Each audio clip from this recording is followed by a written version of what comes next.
আজ আমরা এমন একটি গোপন মিশনের গল্প বলতে চলেছি যার সম্পর্কে বিশ্ব অনেকদিন পর্যন্ত কিছুই জানতো না। এই মিশন ছিল দ্বিতীয় বিশ্বযুদ্ধের সময়, যখন অ্যাডলফ হিটলারের নাৎসি বাহিনী প্রায় গোটা ইউরোপ জয় করে নিয়েছিল।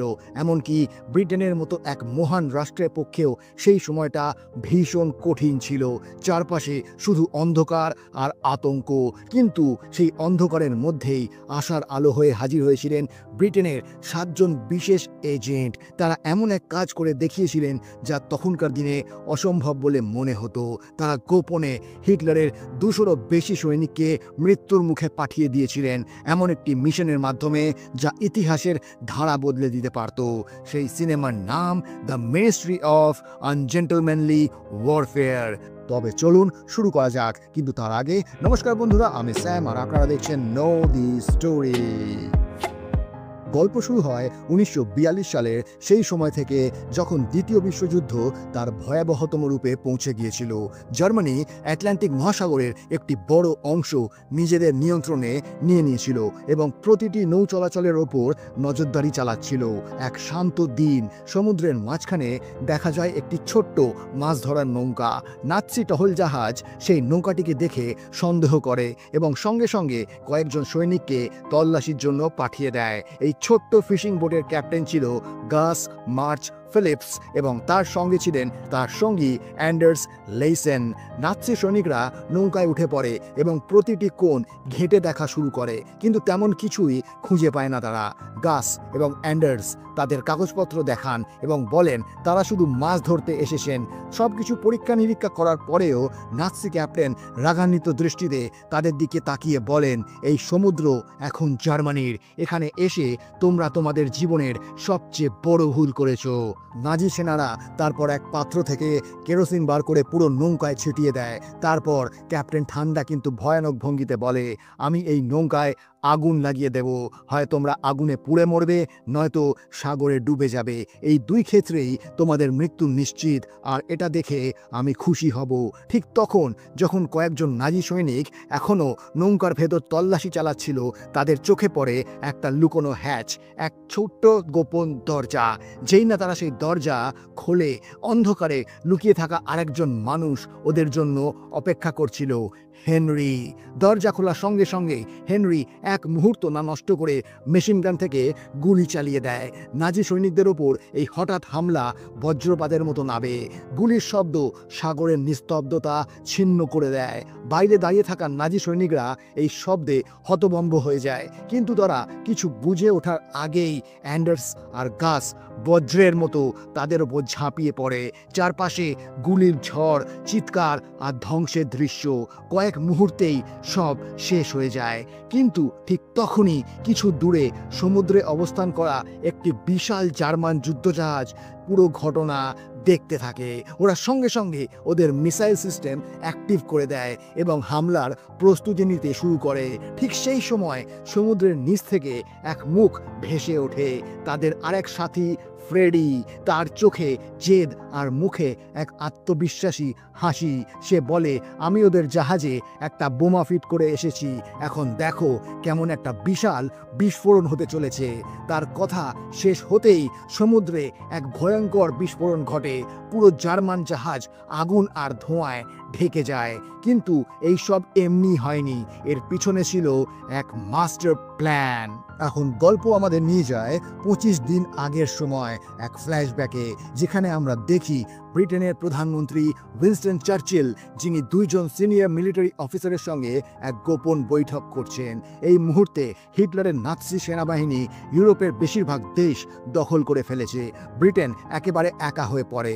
হিটলারের পরবর্তী লক্ষ্য ছিল লন্ডন। ব্রিটেনের কাছে না ছিল যথেষ্ট সেনা, না ছিল পর্যাপ্ত রসদ, তাই তারা সাহায্যের জন্য আমেরিকার দিকে হাত বাড়ায়। কিন্তু একটা বড় সমস্যা ছিল, আটলান্টিক মহাসাগরে ঘুরে বেড়াচ্ছিল জার্মান ইউ-বোটস, এক ধরনের নতুন ধরনের ছোট কিন্তু ভয়ঙ্কর সাবমেরিন। এই সাবমেরিনগুলো সমুদ্রে আসা যে কোনো আমেরিকান সাহায্য জলে ডুবিয়ে দিতে পারত। যতক্ষণ এই ইউ-বোটসগুলো সক্রিয় থাকতো, ততক্ষণ আমেরিকার থেকে সাহায্য পাওয়া অসম্ভব অসম্ভব ছিল। এই প্রাণঘাতী সাবমেরিনগুলোর আরেকটি গোপন রহস্য ছিল, সেগুলোর ঘাঁটি কোথায় তা কেউ জানতো না। তবে একটা জিনিস নিশ্চিত ছিল, এগুলো চালু রাখতে 3টি বড় সাপ্লাই শিপ খাবার, জল আর অস্ত্র নিয়ে সমুদ্রপথে পৌঁছতো তাদের কাছে। চার্চিলের পরিকল্পনা ছিল একেবারে পরিষ্কার, যদি কোনোভাবে এই 3টি সাপ্লাই শিপ ধ্বংস করে দেওয়া যায় তাহলে ইউবোটস অচল হয়ে পড়বে। আর এটাই ছিল সেই 4 জন সিক্রেট এজেন্টের আসল মিশন। কিন্তু এই মিশনের সবচেয়ে বড় বাধা ছিল এই 3টি জার্মান সাপ্লাই শিপ কোনো বড় বন্দরে ছিল না, বরং একটি ছোট ইউরোপীয় দ্বীপে, যার নাম ছিল ফার্নান্ডো পো।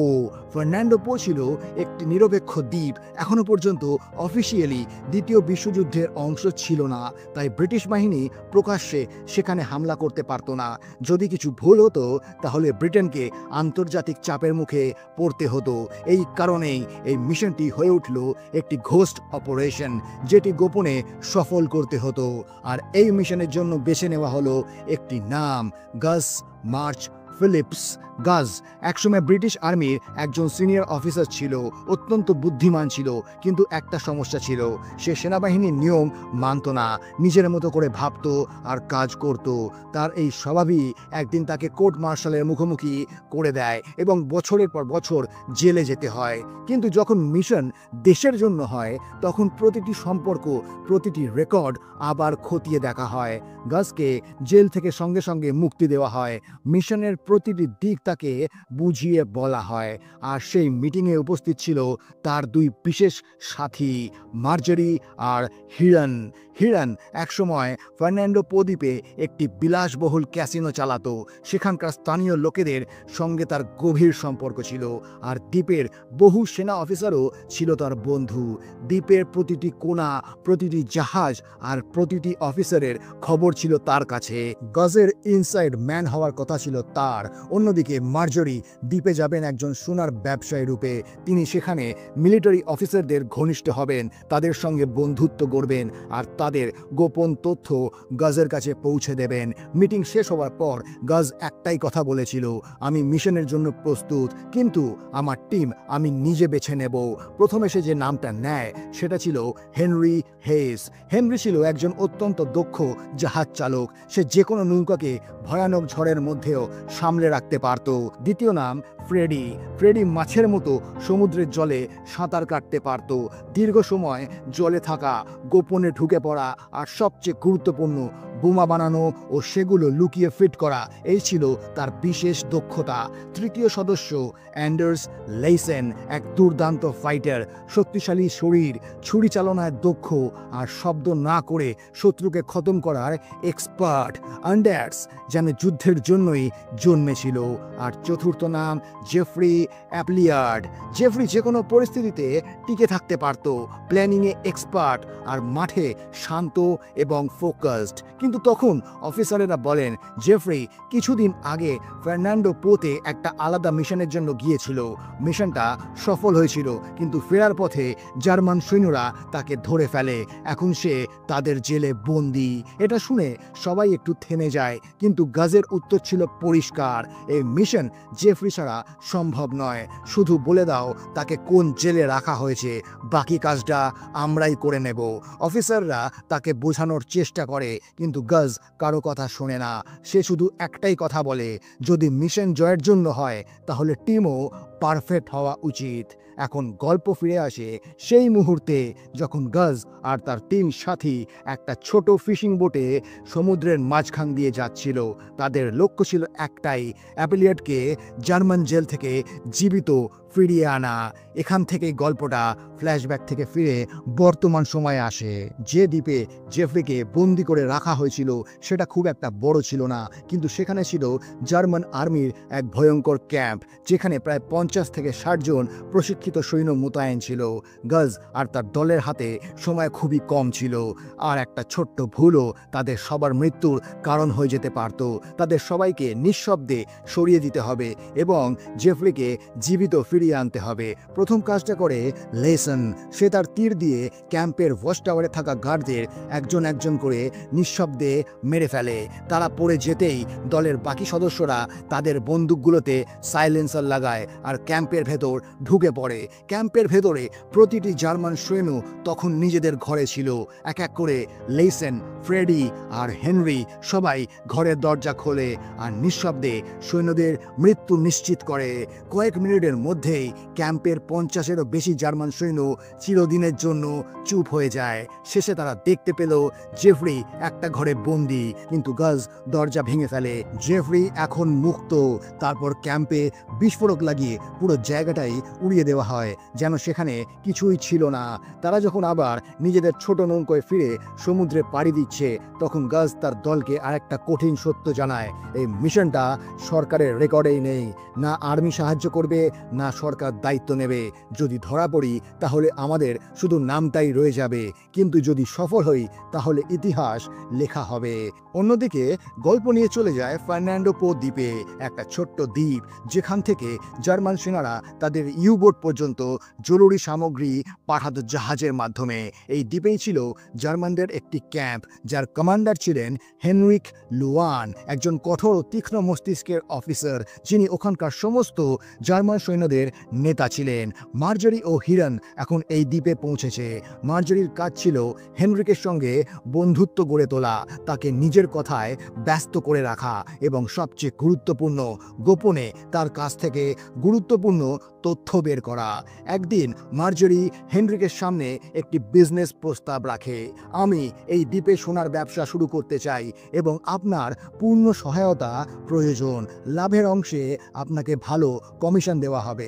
হেনরিক মার্জরিকে প্রথম দেখাতেই এতটা প্রভাবিত হয় যে বিনা দ্বিধায় সে প্রস্তাব গ্রহণ করে ফেলে। ধীরে ধীরে মার্জরি ও হেনরিকের মধ্যে এক গভীর বন্ধুত্ব তৈরি হয়, যা মার্জরিকে দ্বীপের গভীরে প্রবেশের সুযোগ করে দেয়। অন্যদিকে হিরন নিজের পদ্ধতিতে দ্বীপে থাকা জার্মান সৈন্যদের শক্তি ও চলাফেরার খোঁজ খবর নিচ্ছিল। সে একটি ভয়ানক তথ্য জানতে পারে। কিছুদিন আগে এখানে মাত্র হাতে গোনা কয়েকজন সৈন্য ছিল, কিন্তু সাম্প্রতিক রিপোর্টে দেখা যাচ্ছে এখন সেখানে 200-রও বেশি নতুন জার্মান সৈন্য এসে পৌঁছে গেছে এবং প্রত্যেকের কাছেই আছে আধুনিক অস্ত্র। মার্জরি আর হিরন মিলে এই সব গোপন তথ্য মর্স কোডের মাধ্যমে নিজেদের হেডকোয়ার্টারে পাঠিয়ে দেয়, আর এই তথ্য সোজা পৌঁছে যায় গাজ আর তার টিমের কাছে। কিন্তু এই খবর শুনে গাজ গভীর চিন্তায় পড়ে যায়। একা সে আর তার 4 জন সাথী কিভাবে লড়বে এত সৈন্যের সাথে যারা আধুনিক অস্ত্র নিয়ে এসেছে? মিশনটা এখন আরো কঠিন হয়ে উঠেছে। এই কারণেই হিরন আর মার্জরি একজন গুরুত্বপূর্ণ মানুষের সাথে দেখা করতে যায়, বিলি। বিলি যে ফার্নান্ডো পো আইল্যান্ডের এক রাজপুত্র আর একসময় এক ভয়ঙ্কর জলদস্যু ছিল। যখন হিরন আর মার্জরি পুরো গল্পটা তাকে বলে, বিলি একটু না ভেবে বলে ওঠে, এই জার্মান সৈন্যরাই আমাদের সমুদ্রপথের সবচেয়ে বড় বাধা। আমিও চাই এদের হাত থেকে মুক্তি পেতে। আর সে রাজি হয়ে যায় তাদের সাহায্য করতে। কয়েকদিন পর গাজ আর তার সাথীরাও সেই আইল্যান্ডে এসে পৌঁছয়, যেখানে হিরন, মার্জরি আর বিলি আগেই উপস্থিত ছিল। সবাই মিলে এক গোপন জায়গায় বসে আর গাজ তার পুরো পরিকল্পনা সকলের সামনে তুলে ধরে। জার্মানরা তাদের ইউবোটের জন্য সব জিনিস 3টে জাহাজে করে পাঠায়। আমরা রাতের অন্ধকারে চুপি চুপি সেই জাহাজগুলোতে বোমা বসাবো আর তারপর ওগুলো উড়িয়ে দেব। কিন্তু বিলি সঙ্গে সঙ্গেই আপত্তি জানায়, ওটা প্রায় অসম্ভব। সব সময় জার্মান সৈন্যদের নজর থাকে জাহাজগুলোর ওপর, আর রাতে বন্দর জুড়ে বড় বড় আলো জ্বলে। তোমরা কিছু করতে গেলেই ধরা পড়ে যাবে। তখন গাজ আর একটা নতুন প্ল্যান বানায়। সেই রাতেই হিরন ওর পাবে একটা বড় পার্টি অর্গানাইজ করবে, যেখানে সব জার্মান সৈনিকদের ডাকা হবে।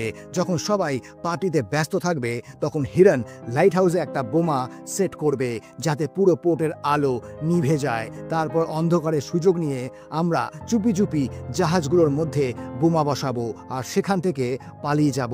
বিলি প্ল্যানটা শুনে বলল, ঠিক আছে, আমি আমার 12 জন অভিজ্ঞ লোককে তোমার সাহায্যের জন্য পাঠাচ্ছি আর তোমাদের কিছু আধুনিক অস্ত্র দিচ্ছি।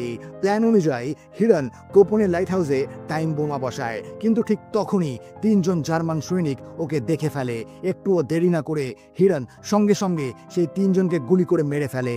সন্ধে নামতেই হিরণ নিজের পাবে একটা বড় পার্টি অর্গানাইজ করে, যেখানে পোর্টের প্রায় সব জার্মান সৈনিক হাজির ছিল। মার্জরিও সেই পার্টিতে আসে, সঙ্গে হেনরিকও ছিল। মার্জরির কাজ ছিল পার্টি চলাকালীন হেনরিককে পুরোপুরি ব্যস্ত রাখা। পার্টির মাঝে হেনরিক এক অন্য জার্মান অফিসারের সঙ্গে কথা বলছিল। মার্জরি ওদের কথা শুনে ফেলে আর জানতে পারে যে 3টে জাহাজ উড়িয়ে দেওয়ার প্ল্যান গাজ আর ওর দলবল করছিল। তার মধ্যে একটা জাহাজ এতটাই শক্তপোক্তভাবে তৈরি যেটাকে কোনো বোমা বা মিসাইল দিয়েও ওড়ানো সম্ভব নয়। সেই জাহাজটা লোহা আর স্টিল দিয়ে তৈরি ছিল, যেটা যে কোনো আক্রমণ ঠেকাতে পারত। এই কথা শুনে মার্জরি খুব চিন্তিত হয়ে পড়ে আর সঙ্গে সঙ্গে হিরণকে এই কথাটা জানায়, তুমি তাড়াতাড়ি গাজকে এটা জানাও, আজ রাতের প্ল্যান ক্যান্সেল করে দাও, না হলে সব কিছু শেষ হয়ে যাবে। হিরণ তাড়াতাড়ি পার্টি ছেড়ে গাজকে জানাতে বেরিয়ে পড়ে, কিন্তু ও কিছু করার আগেই লাইট হাউসে বসানো টাইম বোমা ফেটে যায়। পুরো পোর্ট অন্ধকারে ঢেকে যায়। যেই মুহূর্তে গাজ আর ওর সঙ্গীরা জাহাজগুলোর কাছে পৌঁছতে চলেছে, দূর থেকে হিরণ একটা টর্চ লাইট দিয়ে সিগন্যাল দেয়। তারপর ওয়াকি টকির মাধ্যমে পুরো পরিস্থিতি গাজকে জানিয়ে দেয়। এই সময় ব্রিটিশ সেনাবাহিনীর কিছু উচ্চপদস্থ অফিসার এই মিশনের খবর পেয়ে যান। হেডকোয়ার্টার থেকে সরাসরি গাজের সঙ্গে যোগাযোগ করা হয় এবং বলা হয়, তুমি যদি এখনই এই মিশন বন্ধ না করো তাহলে দেশে ফেরার পর তোমাদের সবাইকে আজীবন কারাবাসে পাঠানো হবে। কিন্তু গাজ এবং তার সাথীরা এই হুমকি মানতে অস্বীকার করে। তারা সিগন্যাল সমস্যার অজুহাত দেখিয়ে কোয়ার্টারের সঙ্গে যোগাযোগ বিচ্ছিন্ন করে দেয়। এরপর গাজ এবং তার টিম এক নতুন পরিকল্পনা করতে শুরু করে। অ্যাপল বলে, যদি আমরা ওদের বড় জাহাজটা উড়িয়ে দিতে না পারি তাহলে চুরি করি, ওই জাহাজটা চুরি করে আন্তর্জাতিক সীমান্ত পর্যন্ত নিয়ে যাব, সেখান থেকে আমাদের আর্মির হাতে তুলে দেব, আর তার আগে ওদের ছোট ছোট জাহাজ আর স্পিডবোটগুলো উড়িয়ে দেব, যাতে কেউ আমাদের পেছন না করতে পারে। সবাই অ্যাপলের প্ল্যানটা পছন্দ করে। তারপর গাজ এবং তার সাথীরা রাতের অন্ধকারে চুপিসারে পোর্টে পৌঁছে যায়। প্রথমেই গাজ এবং তার দল পোর্টের নিরাপত্তার দায়িত্বে থাকা কিছু জার্মান সেনাকে গোপনে হত্যা করে। এরপর কিছু লোক সেখানে থাকা সমস্ত জাহাজ, স্পিডবোট এবং তেলের ট্যাঙ্কারে বোমা লাগিয়ে উড়িয়ে দেয়। অন্যদিকে কিছু সদস্য সোজা সে বিশাল জাহাজটিতে ঢুকে পড়ে এবং সেখানে থাকা বাকি জার্মান সৈন্যদের মারতে শুরু করে। এই সময় পার্টিতে মার্জরি গান গাইছিল, যাতে হেনরিক এবং বাকি জার্মান সৈন্যদের মনোযোগ পার্টির দিকেই থাকে। কিন্তু গান গাওয়ার সময় তার মুখ থেকে ভুলবশত একটি ইহুদি শব্দ বেরিয়ে যায়। এই কথা শুনে হেনরিকের সন্দেহ হয় এবং সে বুঝতে পারে যে মার্জরি আসলে একজন ইহুদি, যাদের জার্মানরা একেবারেই সহ্য করতে পারে না। পার্টি শেষ হলে হেনরিক মার্জরিকে নিজের বাড়িতে নিয়ে যায়, যেখানে সে তাকে নির্যাতন করতে চায়। অন্যদিকে গাজ এবং তার সাথীরা ইতিমধ্যেই সমস্ত জার্মান সৈন্যদের হত্যা করেছে। এরপর তারা বড় জাহাজটির চারপাশে বোমা লাগিয়ে দেয় এবং সেই জাহাজটিকে একটি ছোট বোটের সঙ্গে বেঁধে টানতে শুরু করে, যাতে জাহাজটিকে সমুদ্রের মাঝখানে নিয়ে যাওয়া যায়। অল্প কিছু সময়ের মধ্যেই সেখানে পাতা বোমাগুলো বিস্ফোরিত হতে শুরু করে আর পোর্টে থাকা তেলের ট্যাঙ্কারগুলোতে এক বিশাল বিস্ফোরণ ঘটে। এই ভয়ঙ্কর শব্দ শুনে হেনরিক আর তার সাথীরা বাইরে ছুটে আসে এবং তারা পুরোপুরি হতবাক হয়ে যায়। তারা দেখতে পায় তাদের বিশাল যুদ্ধজাহাজটিকে একটি ছোট নৌকা টেনে নিয়ে যাচ্ছে। তখনই সবার বোঝা হয়ে যায় যে এটা শত্রুদের কাজ। তারপর জার্মান সেনারা গাজ আর তার টিমের ওপর বোমা আর মিসাইল দিয়ে হামলা চালায়, কিন্তু গাজের দলও পুরো দমে পাল্টা আক্রমণ করে। ধীরে ধীরে তারা পোর্ট থেকে অনেক দূরে চলে যায়। তখন আর জার্মান সেনাদের পক্ষে তাদের থামানো সম্ভব হয় না। এই ঘটনার পর অনেক জার্মান অফিসার হেনরিকের সাথে ঝগড়া শুরু করে। রেগে গিয়ে হেনরিক তাদের সবাইকে গুলি করে মেরে ফেলে। তারপর সে মার্জরির কাছে যায় আর বলে, তোমার কৃতকর্মের শাস্তি তোমাকে পেতেই হবে। কিন্তু মার্জরি হঠাৎ করে লুকিয়ে রাখা বন্দুক বের করে হেনরিকের কপালে গুলি চালিয়ে তাকে হত্যা করে। তারপর যখন বাকি জার্মান সেনারা মার্জরিকে ধরতে আসে, তখন হিরণ সেখানে উপস্থিত হয় এবং চুপিসারে মার্জারিকে নিয়ে পালিয়ে যায়। দুজনেই অন্ধকারে একটি ছোট নৌকা নিয়ে গাজের কাছে পৌঁছে যায়, যে একটু দূরে একটি নৌকায় অপেক্ষা করছিল। পরদিন সকালে সেই জাহাজটিকে ব্রিটিশ সেনাবাহিনীর হাতে তুলে দেওয়া হয়। কিন্তু যেহেতু এই মিশনটা সেনাবাহিনীর অনুমতি ছাড়াই চালানো হয়েছিল, তাই সবাইকে ইংল্যান্ডে নিয়ে গিয়ে গ্রেফতার করা হয়। এবার স্বয়ং প্রেসিডেন্ট উইনস্টন চার্চিল জেলে গাজ এবং তার টিমের সঙ্গে দেখা করতে আসেন। তিনি বলেন, তোমরা নিজেদের সিনিয়র অফিসারদের আদেশ অমান্য করেছিলে, তাই আর্মি ও নেভি তোমাদের শাস্তি দিতে চেয়েছিল, কিন্তু আজ তোমাদের জন্যই আমেরিকান আর্মি আমাদের সাহায্য করতে এসেছে। এখন আমরা হিটলার এবং তার বাহিনীকে সহজেই পরাজিত করতে পারবো। চার্চিল আরও বলেন, তোমরা নিজেদের জীবন তোয়াক্কা না করে দেশের জন্য সাহসিকতা দেখিয়েছ, তাই আজ থেকে তোমাদের মুক্তি দেওয়া হচ্ছে এবং এখন থেকে তোমরা সরাসরি আমার জন্য কাজ করবে। তাদের হাতকড়া খুলে দেওয়া হয় এবং তাদের ভালো খাবার পরিবেশন করা হয়, আর এখানেই এই সিনেমার কাহিনী শেষ হয়। তো বন্ধুরা, যদি এই গল্পটা আপনাদের ভালো লেগে থাকে তাহলে ভিডিওটি লাইক করুন, আপনাদের বন্ধুদের সঙ্গে শেয়ার করুন, আর এরকমই আরও সিনেমার গল্প শোনার জন্য আমাদের চ্যানেল নো দি স্টোরি বেঙ্গলিকে সাবস্ক্রাইব করতে ভুলবেন না। আপনাদের একটা সাবস্ক্রিপশন আমাদের নতুন নতুন গল্প শোনাতে উৎসাহ দেয়। দেখা হবে পরের ভিডিওতে আরও এক মন ছুঁয়ে যাওয়া গল্প নিয়ে। ততক্ষণ নিজেদের খেয়াল রাখুন। ধন্যবাদ।